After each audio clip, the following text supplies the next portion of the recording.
یہ جو ائمہ اربعہ ہیں جنہوں نے اس قول کو جاری کیا 3 طلاق و 3 دینے کا، ان کے ہاں بھی بعض صورتوں میں 3 طلاقیں ایک ہی شمار کی جاتی ہیں۔ آپ صلی اللہ علیہ وسلم کے زمانے میں، حضرت ابوبکر صدیق کے زمانے میں، حضرت عمر کے زمانے میں صحابہ کرام کا موقف اس مسئلے کے اندر یہ تھا کہ 3 طلاقیں جو ہیں وہ ایک شمار ہوتی ہیں۔ سب کے نزدیک بالاتفاق جو سنت طریقہ ہے وہ ایک ہی طلاق دینے کا ہے، اور اس کو نہ کوئی میڈیا پہ لایا جاتا ہے نہ اس کی زور و شور سے، کیونکہ ہمارے یہاں عام طور پہ لوگ جو دیکھتے ہیں وہ ڈرامے اور موویز وغیرہ، تو اس میں تو جو دکھایا اور بتایا جاتا ہے طلاق طلاق طلاق۔ ایک عورت جو پہلے سے ایک شخص کی بیوی ہے، اس کو پیش میں آ کے اس نے 3 دفعہ طلاق دے دی ہے، اس کو ہی واپس لوٹانا اسی شوہر کی طرف وہ زیادہ بہتر ہے، یا اس کو کسی اجنبی آدمی کا سپرد کرنا محدود وقت کے لیے اس عورت یعنی کے لفظ تو شک مناسب نہیں ہے، لیکن جو حضرات یہ باتیں کرتے ہیں انہیں کی لینگویج میں اگر بات کی جائے، جو بازاری لینگویج عام طور پہ استعمال ہوتی ہے، بےغیرتی ہے یہ، اور اپنی اس بےغیرتی کو اللہ کے دین کی طرف نسبت نہ کریں، اللہ کے دین کو اس سے پاک رکھیں۔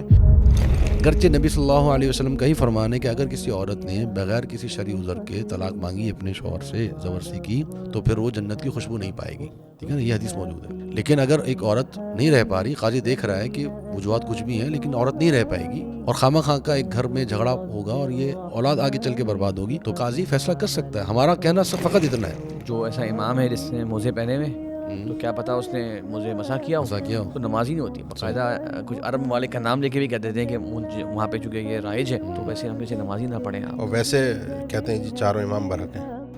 سیدنا عمر کے دور میں جو مشہور کیا جاتا ہے کہ جی 20 رکعت تراویح ہوئی، اور اس کو بڑے زور و شور کے ساتھ بیان کیا جاتا ہے، کوئی ایک روایت بھی اس میں درست نہیں ہے۔ یہ جو باور کرانے کی کوشش کی جا رہی ہے گزشتہ کافی عرصے سے کہ جاگر حدیث ایک کوئی نیا فرقہ ہے اور یہ اپنی مرضی کی باتیں لے کر اور آ رہے اجماع ہوتے کی ہیں، مخالفت اجماع کی کرتے ہیں۔ مخالفت کر رہے ہوتے ہیں، تو یہ بات درست نہیں۔ قرآن اور حدیث کو فالو کرنا چاہیے، اس کی اتباع کرنی چاہیے، یہی نبی صلی اللہ علیہ وسلم کا پیغام تھا، یہی اللہ رب العالمین کا حکم ہے، اور اسی کی ہمیں اتباع کرنی چاہیے۔